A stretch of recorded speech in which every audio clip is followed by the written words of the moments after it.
It's Judd's Hockey Show.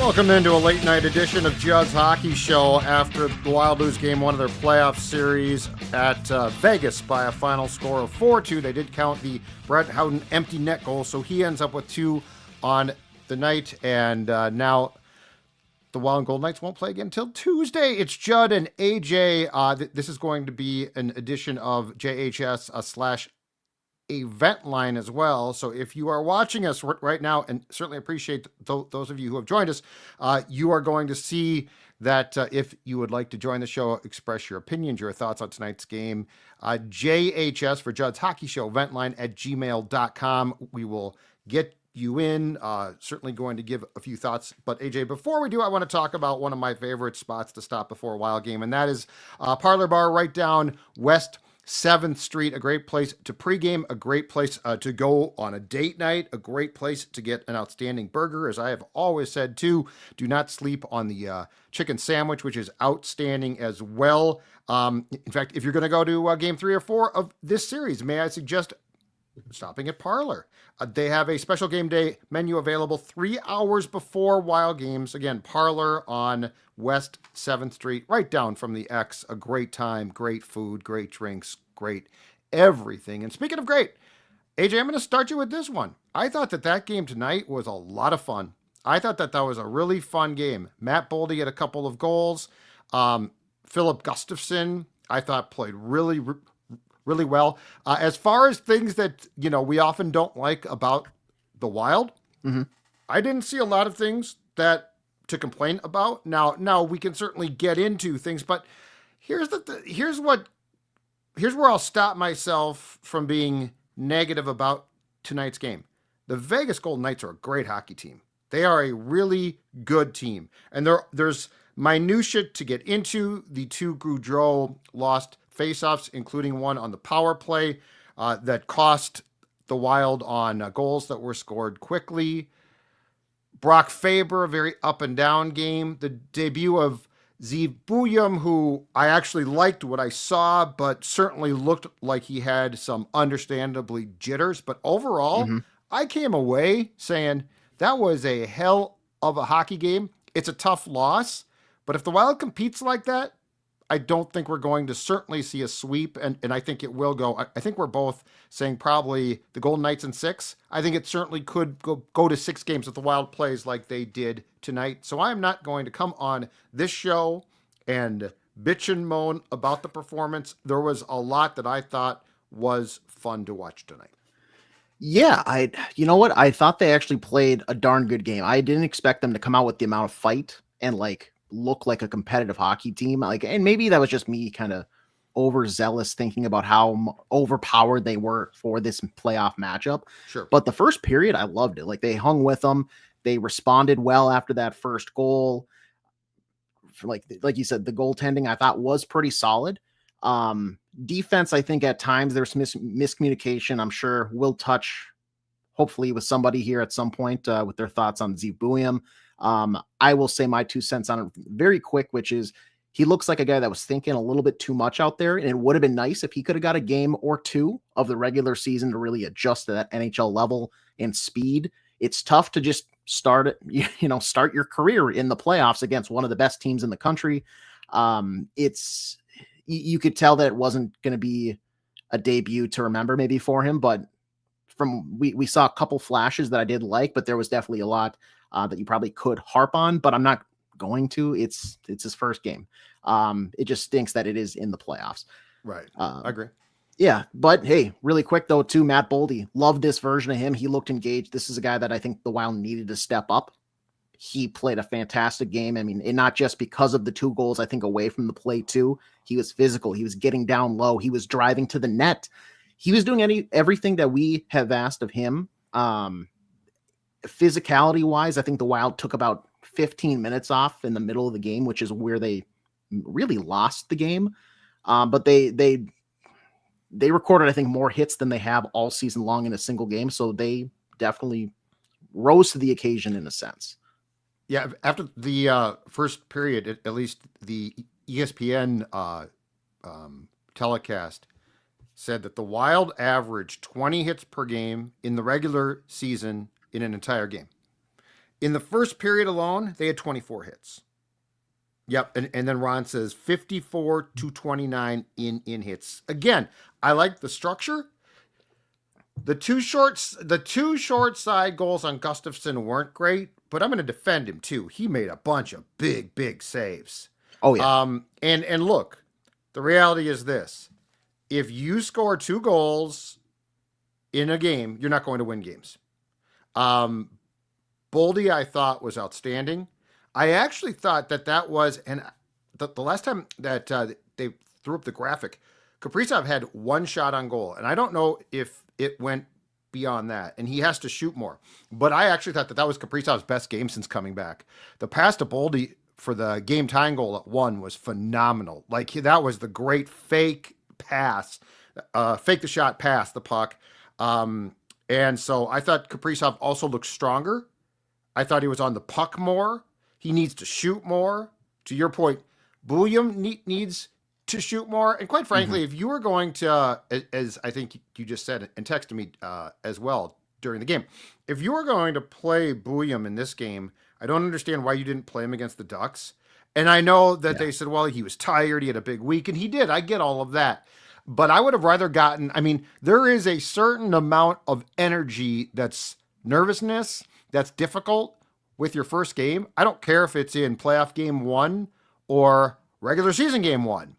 And the reality is, I think it would have been better for him against the Ducks. If you were going to play him in this game, it would have been better for him against the Ducks. You're right, to play in that game just to get some of that gone, right? Like you take the rookie lap, you come out and take the lap for warm-ups, you get that done. Let's talk about a few more things here too. So Ryan Hartman. Okay. Who I thought actually had I thought he played well. I thought he played a very tough game. He took some abuse for sure. When he doesn't, and he did get a call, and for the most part, aside from a really good penalty on Boldy at the end there, because he had to trip, I think it was Carlson. Carlson made a great play to break up. Like, Zeev made a pass that Carlson read and picked up, but that penalty was necessary and fine. But I believe besides that, both teams took 1 penalty. And the difference was the Golden Knights scored something like 5 or 6 seconds on the Doriev goal after a face-off win, and the Wild on their power play, which Hartman did draw, didn't score. But on Hartman, how much do you think he's just among not his opponents, but the officials, a marked man? Because when he didn't get the cross-check to the face, I was like, and there were 2 or 3 calls that he could have drawn. And like, I think if that's a lot of guys, the arm goes up. It feels like he is, and yes, he didn't overreact. The comment on the screen is exactly right. Yep. But it also feels like because of his reputation, and this includes with officials as well, he didn't get any calls until they just let a cross check to his face go. And then I think at that point, they're like, okay, we got to call something. But I really felt more than like the Wild being cheated or screwed by the referees. This is more of a vendetta against Hartman himself, which in and of itself is why you don't engage in the type of behavior he does during the season. Because tonight, I think if Hartman got the benefit of the doubt, I think he draws 2 for sure, if not 3 power plays for his team. Instead, it was 1. They went scoreless. What I want to start off with saying is, I think it's fun. It's similar to like the winter every year in Minnesota, where everybody suddenly forgets how to drive in the snow. So that first snowfall, whether it's 10 inches or 1 inch, it is like the world's coming to an end. There's cars slipping and sliding all over 694. Same thing with the NHL playoffs. It feels like there's a group of people that like, oh my God, they're not calling as much. They're not going to call as many penalties, people. Like, they're not. Right. But I will say there are some that I thought absolutely should have been called tonight. They're like, am I thrilled about Kaprizov being cross-checked in the back behind the play, like that going uncalled? I'm not thrilled about it. I would like it to be called, but also you're setting a precedent where it's like, what is the officiating going to be like? At a certain point in the game, you just have to accept that's just what's going to happen. Mm-hmm. When you get a cross check to the teeth and nothing happens, oh, I don't care, Dave Jackson, that his hand was possibly wrapped around the stick. Who cares?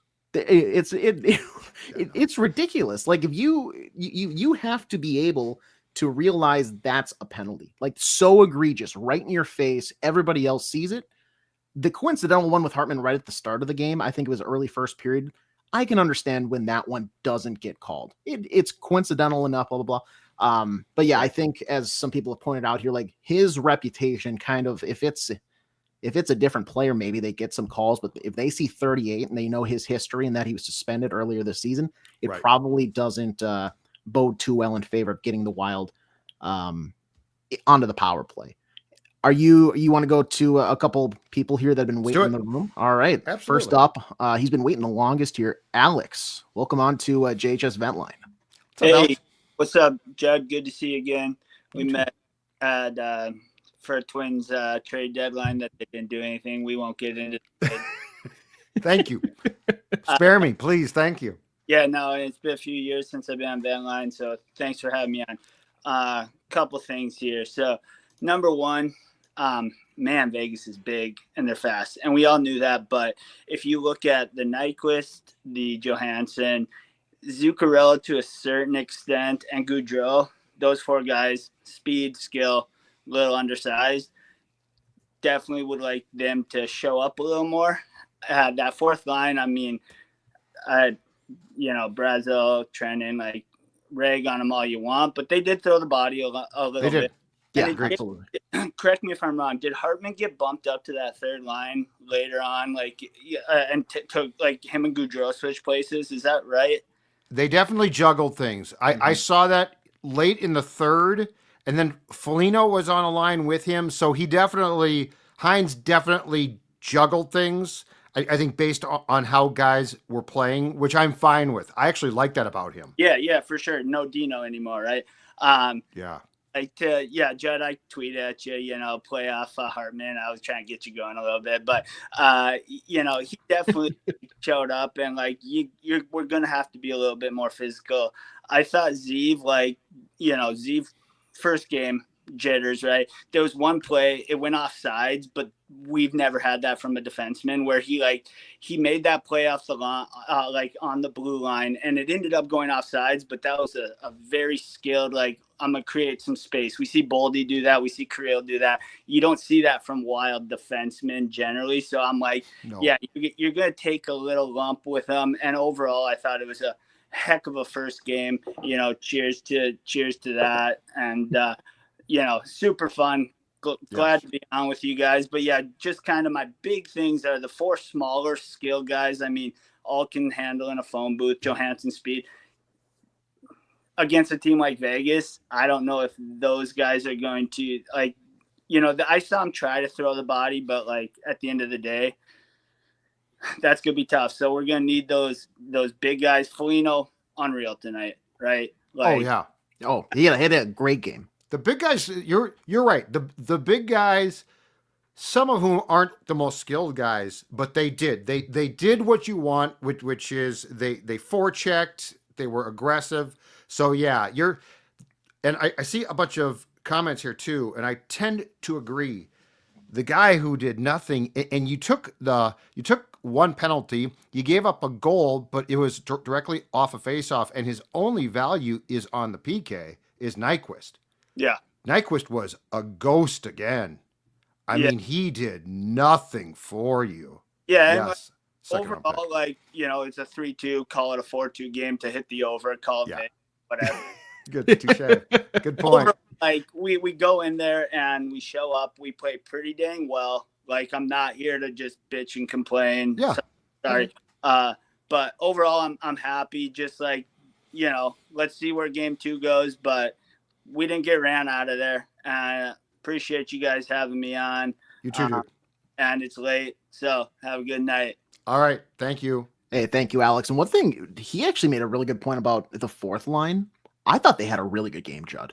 Like Brazo, as much as I have been on their case all season long, and I think you included, I scoffed at the comment made. I don't remember if it was Hines or if it was Bill Guerin a couple weeks ago, but like, these guys are going to show up in the playoffs. And it's like, well, you know what? I'll believe it when I see it. Frankly, I think I saw it tonight. Like, I saw where that value finally comes in, because I'm not going to say like they changed the game, but they definitely influenced and impacted on their shifts enough to where I was like, they earned their ice time. It's not like they're not getting a lot of ice time, but they earned their ice time. And I know Scott, trust me, Jesse will not hear that comment, or else our expectations though are relative to their style of play. Like they can't score. No, and it's sort of sad because they create opportunities and then they all have hands of stone, right? Mm-hmm. So like they can't score, which is too bad. But, and I agree with the comments I've seen here. I think and I doubt that this occurs. I think for game 2 though, I agree with the fans. Hinostroza in, Nyquist out. I have no use for Nyquist. I have no use. Like, he needs to have some skill, and I don't know what, he's just cooked. He's just absolutely cooked. But yes, if the Golden Knights are fast and play at a pace that's really impressive, that's not impossible, hard to match. But I do like the fact that the Golden Knights are big, and we've talked about this. Their defensive core is really big, and that's where Trenin and Brazo can go in there and hit. Mm-hmm. So I like that.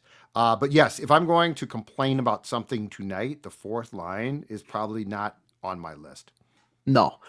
Next up, he's been waiting now the longest, Steven. And if I think I saw earlier in the back, you had a little maybe preview. You had a jersey for potentially the next Minnesota Wild member this offseason?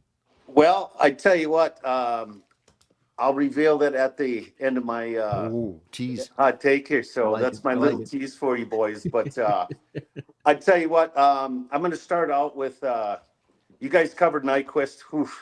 Brutal. But I want to talk about the back end for the Wild and for Vegas, and I'll start in the pipes. My son's a goaltender, so I pay particular attention to that. But I thought if you can get in on Hill, I didn't think Hill had a really good game, and I think if you could get in on him, I think we can do some damage a little bit more. But we don't have 4 lines like Vegas. I thought Gus was outstanding tonight. Boy, he stopped 2 breakaways. That game could have got away, from you in a hurry. But I will say this: the change that I saw from the Wild in the second period is I noticed they moved their defensemen up and they started dropping their center back in the neutral zone to kind of counter what the Vegas Golden Knights. Because if you notice in that first period, they were really getting into our zone pretty easy. So it was a good change. Led to one breakout there in the second period. But the other thing is faceoffs didn't really kill us this much. Judd, you remember 2 years ago, Hockey Dad, Sports Dad? I tell you what, faceoffs absolutely killed this team. Didn't really burn us too bad. We need to get a little bit better out of Gaudreau. But cost you 2 goals, though. True. It did cost you 2 goals. That's a problem. Yep, very true. But I didn't think overall. Eck was great. Eck was unbelievable. When you needed a face-off he was there. And I will tell you one thing. So here's my tease. AJ, shout out to you for giving you that little NCHC best conference. Atta-way. I caught your pod a couple days ago. And we need to bring this guy home. Okay, he's available. Judd, you probably remember, but we need to bring this guy home. We need this guy. This guy's a playoff. He's a heavy skater, hell of a shot. Minnesota kid. We got a little salary cap room and moving off this crazy Suter thing. I'll listen to you guys. I got one more thing if you got time, but yeah, of course. Go ahead. Yeah, fire away. The other thing is I'm not disappointed in this game. I really thought the Wild played a really good, structured, tight game. And let's face it, our first and 4 line, I thought, had a good game tonight. And I will tell you this is our key. Structure, keep it tight. Grinder. And you know what? The power play hurt us. You know, we all knew penalties, our penalty kill, poof. But that's our key. Keep this thing tight, and that's all I got. Keep your chins tucked, gents. Love Good the stuff, show. man. Thank you very much. Yeah. Well, and the Golden Knights had the second best power play in the league this season. The Jets were first, the Golden Knights were second. The Golden Knights and the Wild penalty kills were both not good, and the Wild couldn't score. So like that's your difference. I tweeted that. I said, and I get it, as people were complaining, right? Like the officiating sucks, blah blah blah. But for the third period, I tweeted the Wild's going to get a power play, and they have to score on it. And the announcer said the exact same thing. And you know, if you score on that power play, and then both teams at that point on the power play are 1-for-1, it changes the entire game, right? And they didn't. And look, it's the playoffs, man. Time and space disappear. The speed is great, but the space is not great. And so like all of those things make a difference. But I totally agree in the fact that I thought the structure was good. The players who didn't play well tonight, to me, are just disappointments. Like Boldy, I have such high expectations for because I know he can do this, right? So when he does not play well, or when he does not try hard enough, I get mad. Like I really get mad. Sports dad, disappointed, mad. Nyquist is just not good anymore. So like I'm not mad. I'd scratch him, but I'm not mad. I don't think that he's purposely trying to suck. He's just not any good anymore. I do think, Age, and I'd like to get your thoughts on this quickly. Okay, yeah. I do think, and I know they don't want to reward him because I know they don't like how he's playing right now. But in this series, I almost don't care. I think you've got to put Rossi on the second line. Because if you might as well, and I am not calling for this, but I'm going to throw this out there, okay? Yeah. You might as well scratch him if you're going to play him bottom six at this point.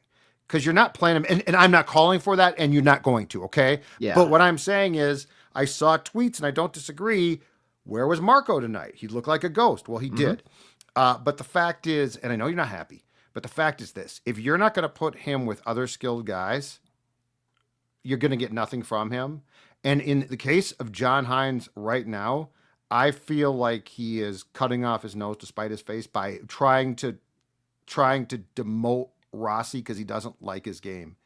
I'd rather have Gaudreau on the third line, Rossi on the second line, Rossi with Johansson, who's in a contract drive. Love the contract drive. It's the biggest, he's the biggest fraud there is, but I love the contract drive.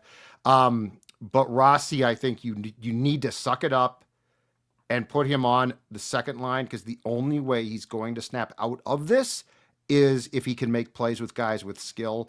And God bless him, the guys that he's playing with right now don't have enough skill to help him break out of this slump, malaise, call it what you will.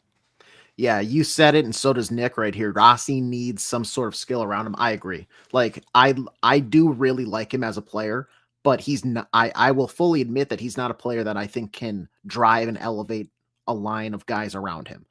He's just being underutilized, and it's weird because I'm very usually critical of players that like need perfect circumstance. For instance, I said the same thing about Zuccarello when they initially moved off the pass happy Twins. What was it, last year or 2 years ago, where they broke them up, and like Dean, it was like, oh, can they play together? Blah blah blah. Can they play apart from each other? It's going to be inseparable.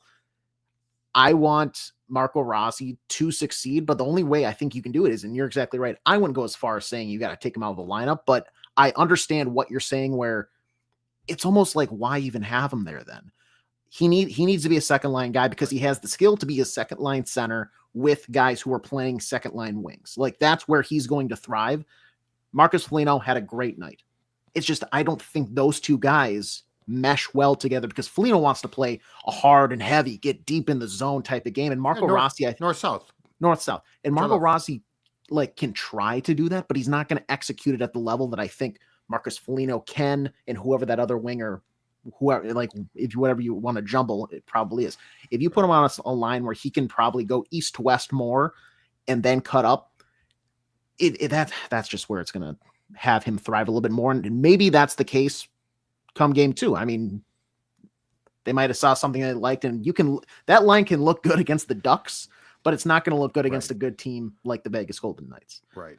You want to head back to the vents here? Yeah, let's do it. All right, let's see. We're going to bring in Tyler here, and he's got a little Wild fan with him, so they can go to bed here pretty soon. But Tyler, you're on JHS Vent Line. Oh, you might be muted there, Tyler. I think he's muted. Yeah. Sorry about that. There you go. Say hi, Ruthie. Hi, Ruthie. Look at that. She turns 3 months old today, so she was hoping for a win, but that didn't happen. Yeah, it happened. They played well, though. Welcome to the Wild fandom. You don't always I was going to say, Ruthie, we'll be talking to you at 25. It'll be the same, so don't worry about it. Yeah. Yeah, you guys started the show off talking about Zeev's play. I think he definitely needed that game against the Ducks. He looked like he was a little slow on his decision-making. Other than that, I think he played decent. Mm-hmm. And then I made a comment earlier. I don't know if it was just because it's playoff hockey and there was no space, but we got skaters and stick handlers, and they kept just doing the dump and chase. And I don't know what it is, but that irritates the hell out of me. Every time they do it, I don't know if it's just because they don't have the space, but that's really all I got for y'all. I just wanted to say hi and say that we're calling from Hawaii and that we got a new, Hawaii? It's early there. Oh, aloha. No, it's only 7:22 here. I was going to say, why is the kid up so late? But now I get it completely. It's only 7:22. You might be the only person like in Wild fandom who's fine with a 10 o'clock local start on Tuesday, because that's going to be 5 o'clock in the afternoon for you. Yeah, the only thing is football games. I got to get up super early to watch the games, but then I got the whole day ahead of me. So yeah, I feel for you. I really feel for you. That's terrible. She was lucky she was born after our disappointing loss in the playoffs this year. So she'll have plenty of years of disappointment ahead of her, though. Exactly, she'll get plenty of that. No, yeah. Thank you very much, Thanks, Tyler. Appreciate it. I think part of the dump and chase thing is the Golden Knights defensemen are so big. I think the Wild doesn't think that they can get through them to get into the zone. And then they also are trying to get the pucks deep, cliche, behind them. They want to establish the territory.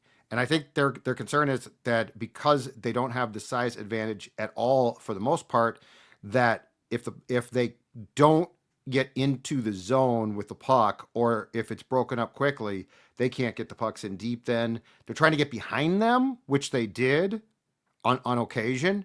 So I think it's strategic.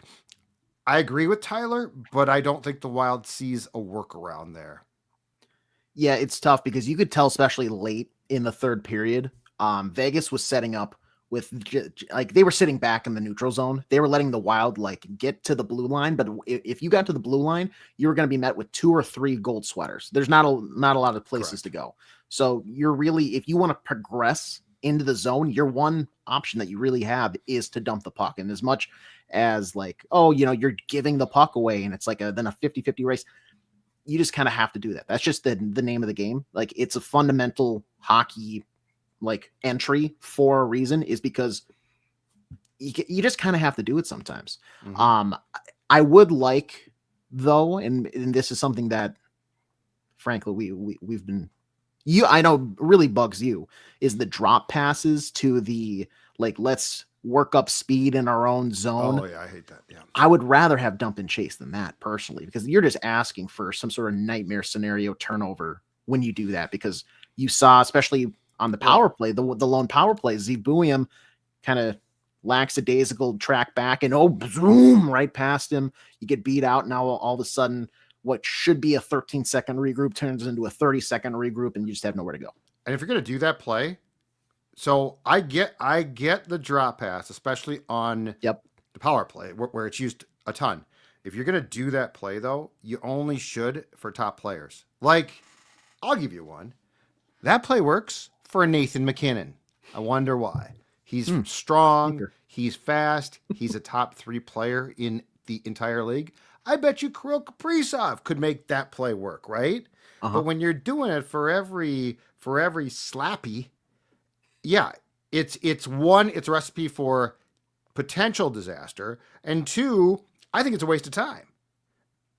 Because if you watch the Avs, they do it constantly. Well, they do it constantly because they have one of the best players in the bleeping world. So yeah, I don't object to the dump and chase as long as you get in then and forecheck really, really well, which is, I think, what you're saying you saw like Trennan, Foligno, Brazeau doing because they're big enough to. Yeah. The problem is when you're talking about like the second line, Johansson, who made some nice plays again tonight, but like he doesn't have the ability to stay on that puck. He just gets moved off of it.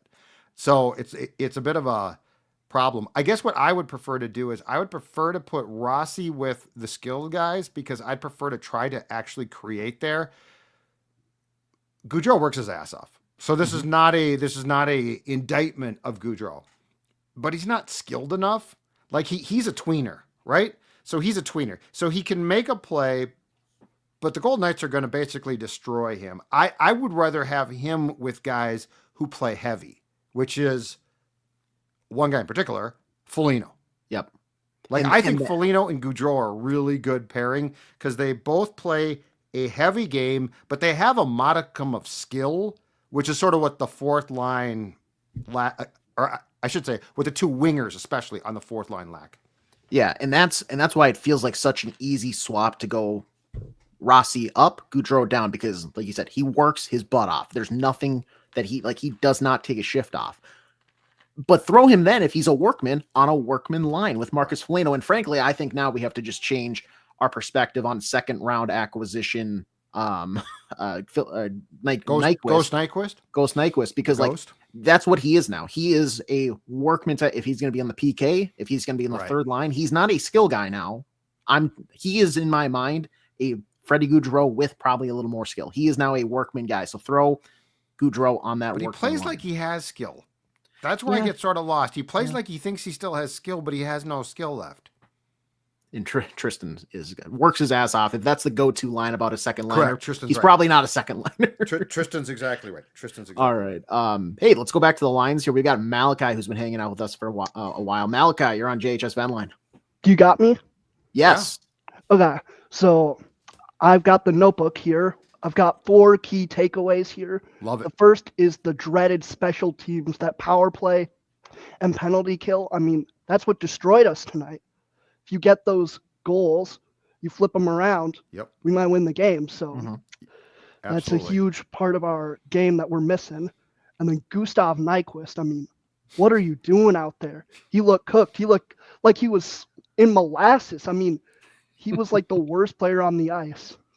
He has there is no fit for him in this series because he's not skilled. He's not a worker really, right? And he's not big enough. Like I would rather have Brazeau and Trennan, and this is quite a statement coming from me. I would prefer Brazeau and Trennan playing because while they don't have skill, they at least are big and can work. Like what does Nyquist bring? I mean, he does nothing for us. I mean, I can't believe that you would trade a second round pick for him. I mean, that looks like one of the worst trades I've ever seen. Yeah.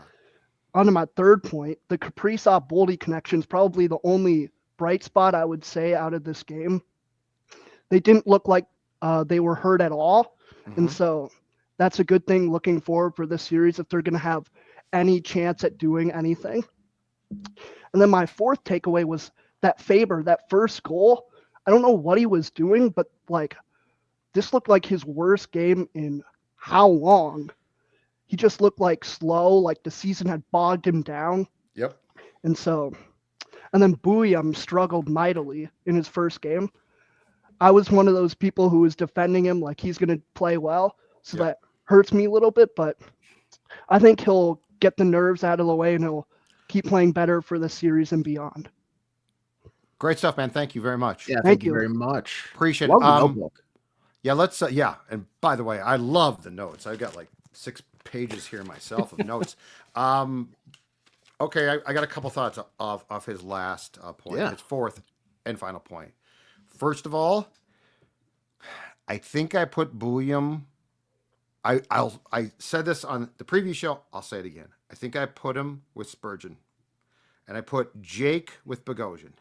Not because I think that Jake deserves a demotion, but I don't think Bogosian stabilizes Zeev enough. And Bogosian was played a big role in I believe it was the third Golden Knights goal, which came on the break in, which It was a was 3-on-2. short side blocker, 3-on-2. He got sucked to, I think, Waugh, and then he tried to recover and could not. I think Bogosian, I'm not saying he's not steady, but I am saying I don't think that he is a top 4 stabilizer for a young guy. And so here's what I don't want to do. I don't want to ask a kid who's 20 and is just breaking into the league in the playoffs. I don't want to ask him to have to do any more than I just want him to do. And Spurgeon is not the Spurgeon of old, but Spurgeon is a stabilizer. And he's a very solid player. He's fundamentally incredibly sound. So I've got a lot more faith that Jake Middleton playing with Bogosian knows exactly what to do, when to do it, and there's no like concern about, well, if Bogosian screws up, he's screwed too, right? So that's my first one. I said that before, I'll say it again. Faber Brodin, Buium Spurgeon, Middleton Bogosian. Here's my next one too. Okay. I'm going to late here, or I guess I could say early on a Monday, I'm going to recklessly speculate. I'm changing my Faber theory. I tweeted you this, or I'm sorry, I texted you this. I think he's hurt. There's no way he looks like this has been an ongoing thing, and it's getting, and like tonight was awful. This guy is a very good hockey player. He doesn't look like Brock Faber. He looks like Brent Fuber or something like that. He looks like a different guy. And I've been saying tired. I'm going to rethink that. I think he's hurt. I think something is wrong because he had an awful game. Yeah. And he's not an awful player. He never has been. He's way too consistent. Something's up here. And I think it goes beyond my original, and now for a couple of months, theory of he came back from the Four Nations tired, which I'm sure he did, but I think something's up, man. Yeah, and he just Fuber. he looks like an off-brand version of himself. Like he doesn't look normal. I'm gonna start. Oh my God. Every time he has a bad game, it was actually Brent Fuber. Just throw like a mustache on him, like a discount store though. Yeah, he's like from a discount. He's not a dollar store. It's not Fruit Loops. It's Citrus Circles. You know, it's the Cub knockoff brand. Yeah, absolutely. It's Raisin Bran. It's It's brand with raisins. Lightning. Yeah. Something's up though. Something's up, man. It like last year, and we saw it. He was able to play through what he had a broken rib last year. He played, and I mean, granted, it's not a surprise. Rasmus Anderson with the Flames, he just said he broke his fibula, played the final 12 games of the season. Like guys play hurt. It's noticeable though for Brock. Like I'm not going to say it's this, but it does appear that something is wrong because he can't just be this tired. Like the most tired he's ever been in his life. Like, buddy, get some sleep then. Take a nap. Like do something. It feels like something is like genuinely wrong. And going back to that third goal, I think we've established Zeev Buium didn't have a great night. Like he definitely held the puck a little bit too long. He was overthinking things, but I actually thought he played defensively that 3-on-2 really well. It was Bogosian that bit early. Got sucked up. He's like the safety that comes up. What's the D3 Mighty Ducks? Coach Riley, you gotta have confidence to be patient and be attacked. Right. That's how you play defense. He jumped. He made the first move, and that allowed the pass to the near side wide open. He goes short side goal. If he just sits back, you either force him to take a shot that Gus is now stood up and prepared for, or if he goes to the wall, you both are already drifting that way. If they would have just let a couple more strides into the zone, Vegas then has to make the decision, and who knows what happens. But he bit, and that's where it goes. Let's go. Andrew's been waiting a long time here, but let's get to him, and maybe we'll come back and get some thoughts. Andrew, you with us? What's up, guys? Hey. How's it going? Well, I'm sitting here in the early stages, like Judd said, of a Monday morning, tired, and I'm pondering if I should talk to you guys about this game or just the big picture here. Like, where are we going with this? We can't compete with the big dogs. Like, even, we beat the Golden Knights. That's great. Some miracle. But then what? Then we face the next guy that's way more talented than us too. And Freddie Gaudreau on the second line. Yeah. Like we've been saying it for years. My patience with Billy G is running thin. We need to find someone solidified there so we can win a damn face-off. Like, are you kidding me? Yeah. You know what I mean? Like, Eck was actually phenomenal in the dot. And granted, I think a lot of those are because his matchup most of the night was probably but we have to Eichel. stack a first line in order to get any offense. Our three best players by far. And then, Zeev Buium, I think he's going to be a great defenseman for us for many years to come with him and Brock on the top, like you guys have been saying. Mm-hmm. But, I mean, some of this, like Bogosian, and Billy G, we got to get bigger. We got to get stronger. Yeah, that's great. But then he gets fourth line grinders we got a couple hits or something like that. That's great. And then the playoffs, that's great. But we got to find someone that can score some goals too. And Ryan Hartman's got to go. Johansson's got to go. I mean, then who are we filling with? Where's the cavalry? Is it Ogren finally? I was going to say it has to be some of the prospects. Mm-hmm. And I think as far as what the fan base wants, which is this team needs to be improved, and it does. I think the clock is firmly ticking at the start of next season. Because now there's no more excuses. There's no Parisi and Suter contracts. You got to bring Kirill, but you have to extend Kaprizov, which we're not going to complain about one bit, but I think the clock is firmly ticking because your prospects need to start to pay off. You got to go sign. I mean, we've been hearing it for years. I know. They're coming. They're coming. I know. I mean, I know. I don't want to take away from having this game because they played a decent game. For the less they are of the Golden Knights, they played a decent game. But you know what this seems like? This seems like every year they're in the playoffs, they're like, the Wild, they came out with a big, good game one, but they lost narrowly. And then what happens in game two? 6-1. Yeah, well, they ordinarily win this game. Don't forget, game one, it's like they win, and we're like, hey, they might win the series. And then it's 6-1 in game two. And then in game three, they're scrappy again. And then in game four, they're not. And I'm very curious now about Tuesday's game as far as the compete there. Right. Because it's not unusual for this team with its personality to come out in the first game and either win or play hard, which I think we all agree they did tonight. But now, tonight sets the template, if nothing else, for how you have to play the entire time. Right, and that's what I'm saying. There's no scaling us back. And I don't want John Hines to be on the dock for this team underachieving anymore. Bill Guerin is up next. Oh yeah, so I'm telling you, he is up next with some of the trade moves he's made with. Well, Nyquist. I know it's a second round pick, but that's a second round pick. You flushed. You literally took that pick to the toilet bowl and hit the flush.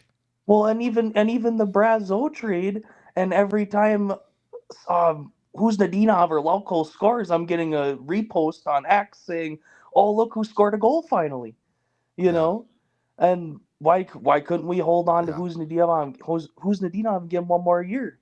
At least he had some speed. I don't know. But anyway, thanks for letting me rant. Thanks, Andrew. I appreciate you coming on, Andrew. What I'll say to maybe quell his to put his negativity in a sense, and I'm just because it seems like he has a dark cloud hanging over his head after this loss. I think we both start off the show with saying they played relatively well, I better than I anticipated. Looking ahead to game two, which I think his fear is okay, it's only going to get worse from here.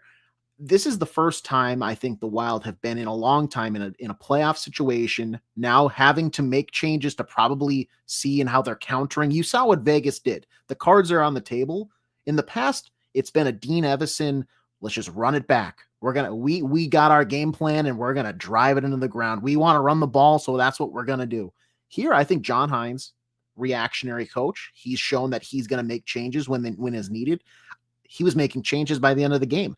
I would like to see what they do on Tuesday night to try to counter, get a little more, one, get some offense going, but two, limit some of the major turnovers. And if he thinks the turnovers were just like guys making sloppy mistakes, that has to be addressed and cleaned up, but you do have to expect that some changes are made. So that's why, like, yeah, it stinks. You lost, but I do have a little bit of optimism when it comes to Tuesday night, because I do expect them to play. I hope the compete level's there, but I think they will probably look like a little bit of a different Minnesota Wild team than what we saw tonight. I need Nyquist out. Okay. That would be good.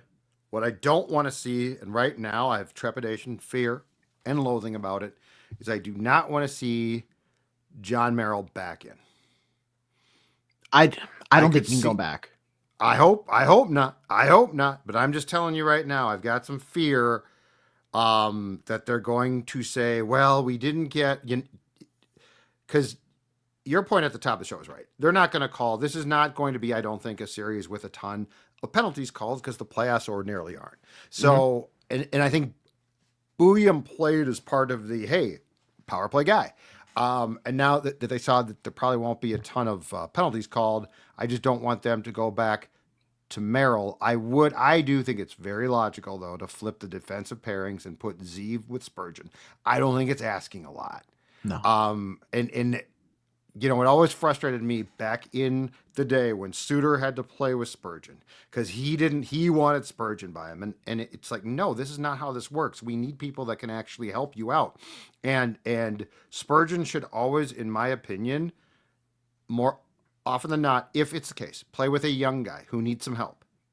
Buium probably does, but I think there's a ton of upside there. And quite frankly, you're not going to win the cup. I want him to get the experience now. Like you pulled the cord tonight. Yes, he looked understandably nervous, but that's a game now. Like, let's see the next game. The other thing that I will say is this: as marvelous as Kaprizov was at times tonight, assists. I think he got the initial assist on both of the Boldy goals. He did have one shot on goal. You got to get more from him than that. He's got to shoot the puck. Like, I understand he wants to pass, and he is a magnificent passer, but he also is a great shooter. He needs to shoot more than that. He needs to find ways. They need to find ways to get him more shots. He cannot have one shot on goal. And what would the message be if you put him in? One, you don't really hustle to get him in at the end of the regular season. And then you say, you know what? Not only are you going to start, you're playing, but you're going to quarterback the top power play unit. And then because a rookie had a bad game, his first ever game being the, and it wasn't even bad. He just no, it was like I think maybe I was expecting like this like Herculean effort, but Bobby Orr. No, he's not. Maybe he will someday. You never know. But yeah, it's like it's a game that you got to move past, and that's what pros do. But if you take him out after that, you give him the hook. What does that do to his confidence, his mindset? Like, that sends a terrible, terrible message. And I don't think the defensive prowess of John Merrill is going to be what would have changed this game tonight. Like, that would be ridiculous. I think he stays in. You probably should, like you said, flip a couple things. You put him up with Spurgeon. The forward lines is where I would like a little more of changes addressed. And that's where Rossi up. Hinostroza probably comes in for Nyquist if you really like, because I guess if we're arguing that the power play, you need Buium, but they're not going to call that many. So do you really need Nyquist for the penalty kill? Probably not. I don't know. It's kind of a weird argument that you're saying there, but and he's pretty good on the PK. I agree, but you also have to. So the conundrum is this: you also have to create opportunities, right? And so, you know, Nyquist is basically now a defensive forward, I guess. I don't even know what he is. But yeah, that's a tough one. But I mean, he literally gave you nothing tonight. Like, that's my thing, is he gave you nothing. And on the PK, unfortunately, because Eriksson Ek was in the box, so he couldn't start the penalty kill on the ice because he was serving a penalty. Gaudreau lost the faceoff, and I think, again, it was 5 or 6 seconds in that the Golden Knights scored. The other thing is just to document on Faber, what I thought the problem was too is on the hurdle goal, that was the first goal of the game, which came in the first period at 15:22. Faber lost that battle. Now that goal was not a great goal. It was a great shot. Mm-hmm. It was blocker side on Gus high. I think he thought he had cut the post off and he hadn't. Great shot. Not a great goal. But my biggest problem with that was, and this is why I think something's up with Brock, like he literally got muscled off. It was a battle, and I think Hurdle stole the puck off his stick and he couldn't recover. And that was one where I'm like, that is really weird. Because, I mean, that play happens a lot. And it a lot of times turns into nothing. So I was really surprised by the fact that Faber was physically just removed from that puck. And the recovery was essentially non-existent. If that was the only bad play that the dude had made in the past like 3 weeks, I'd say, okay, it's bad play. Mm-hmm. But it just felt like that was sort of part and parcel of what we have been seeing. And it just feels so unusual to see that from a guy who ordinarily does not give up a play like that. He usually looks so fine-tuned. Like his game is very smooth. And even his mistakes, he's able to recover and it just looks smooth. Correct. I'm not going to say he looks clunky, but for like Brock Faber, it looks clunky. Yeah. Like I said, it's Brent Fuber out there. I'm going to keep using that. You're going to drive that one right in the ground, aren't you? I don't know about That's that. Right. I'll dust it off every now and again. It's pretty good. It's just like in his own zone. I'm not saying he looks nervous, but he looks rushed at times because I feel like, to what your point is, like he doesn't have all of his bearings there. And that's where I think your point is exactly right. Maybe your skepticism, which is I think he is injured, but it's just not the same Brock Faber that you got earlier this season. I will say he's still eating minutes. He's still playing at a very high level. He's not bad. It's just for Brock Faber, it's a downgrade big time. And you're seeing it because it's noticeable. His mistakes were so few, and that's why they stuck out. But now they're sticking out because it's just so relatively often. I saw somebody mention here earlier and ask, what's the status on Declan Chisholm? Would you maybe suggest bringing him in for a guy like Bogosian, or are you have you set sail on the Declan Chisholm ship? He's a left-handed shot. He's that's a left-handed right. shot, and Bogosian's playing because he's a right shot. Buium's a left shot, so they're not going to do that. I don't think that they're going to. I guess what you could do is I was trying to think if there is someone who's comfortable playing on their off shot on defense, which is not the norm at all. But no, I think Declan is a non-go, because if they do bring back, if they were to scratch Zeev, which I'm with you totally, you do not do that. Okay. So I'm with you totally. If they were to scratch him, I think Merrill draws back in before Chisholm draws in, because they basically, and this is the dirty little secret about Buium. They basically decided when they played Declan Chisholm with Bogosian, I think it was against the Rangers at the Garden. Declan Chisholm, he had that terrible Shore threw the puck out front and Chisholm like coughed it up and the Rangers scored. They basically decided, rightfully so, that putting Declan Chisholm with a guy like Bogosian didn't work. Why? Because he usually plays with Spurgeon.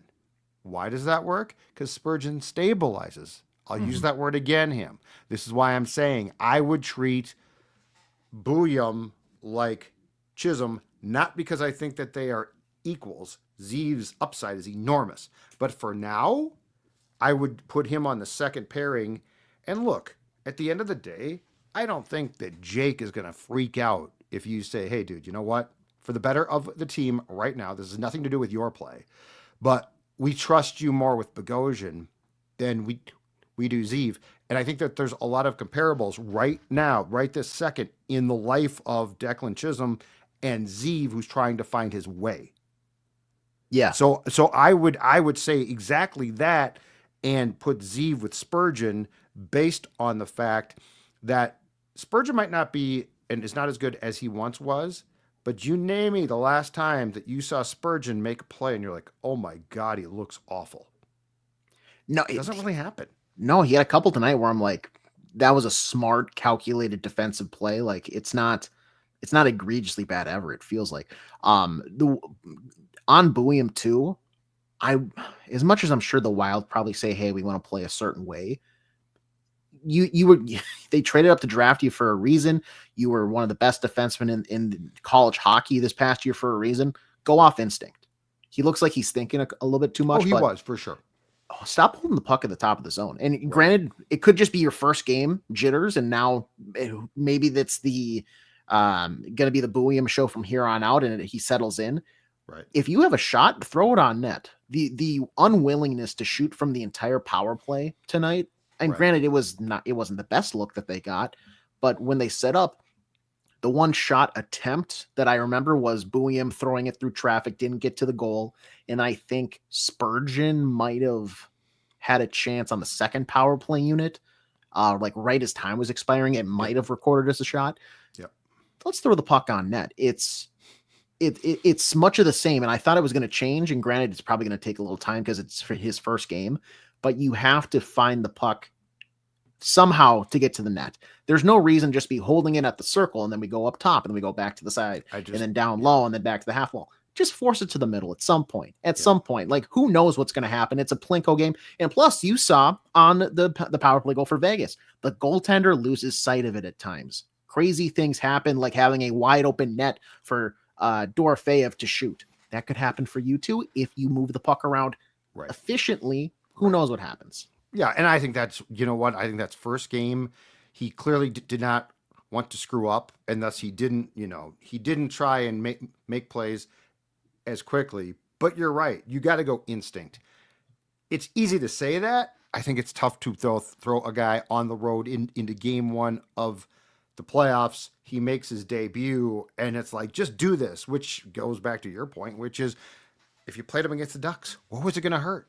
Like, do you think so you're willing to play him in a playoff game, but you were afraid that he might cost you that Ducks game?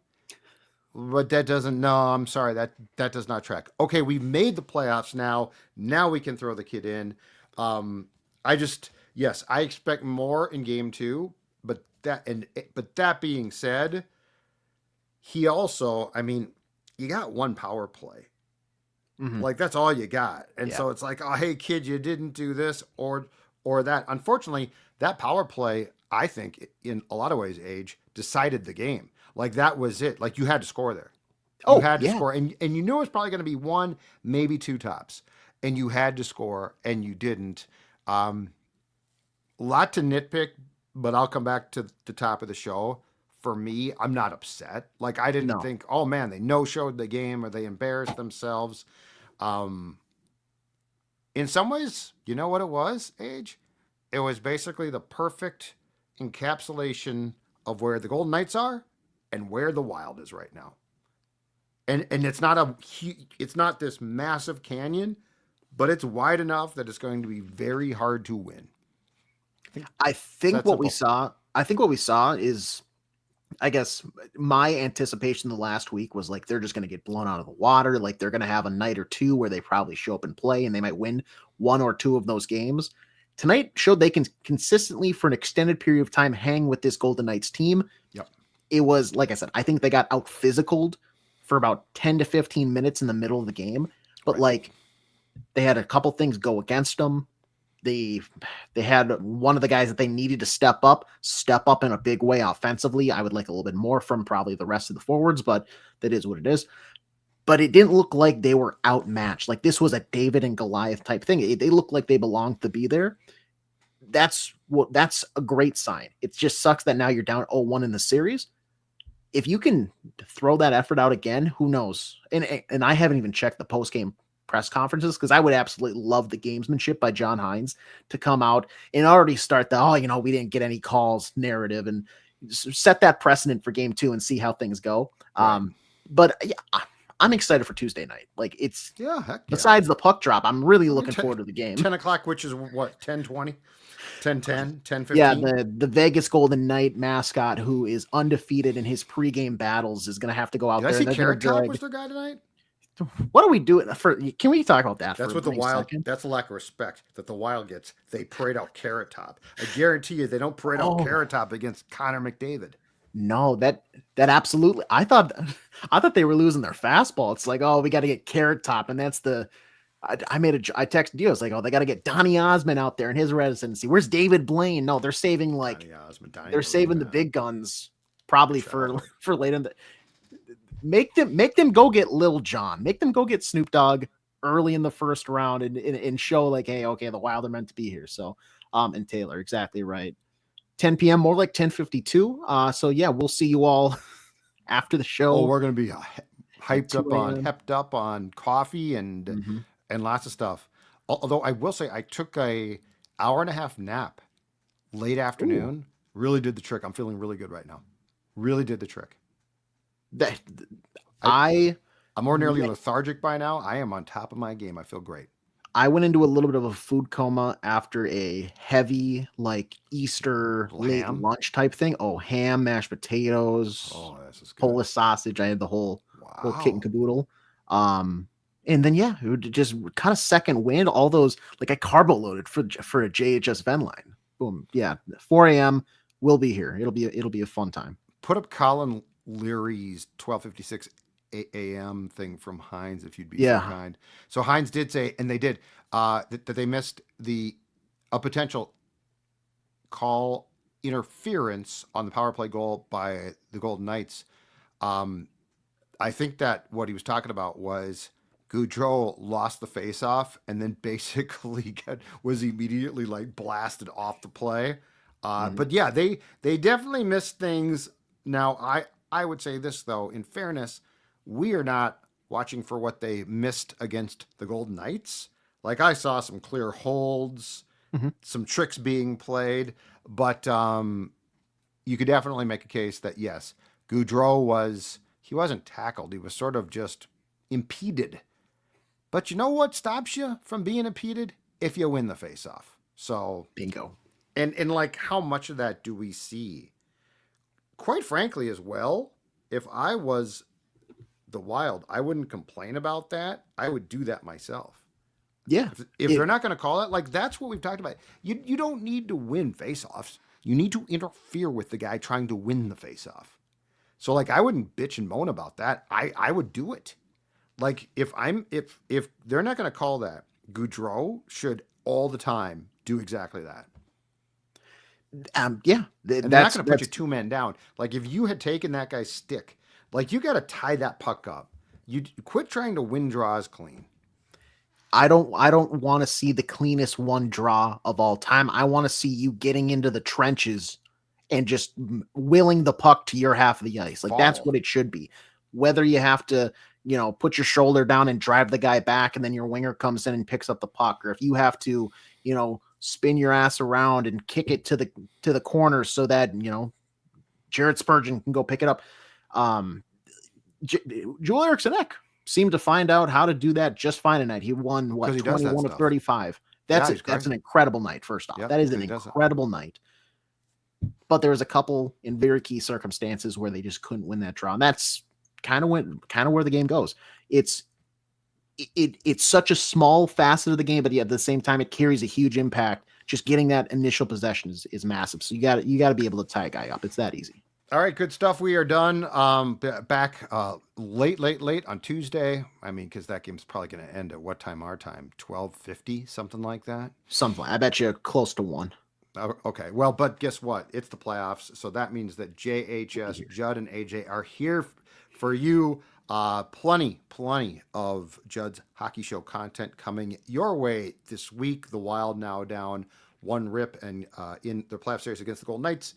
Playing again on Tuesday. We will talk to you after that game.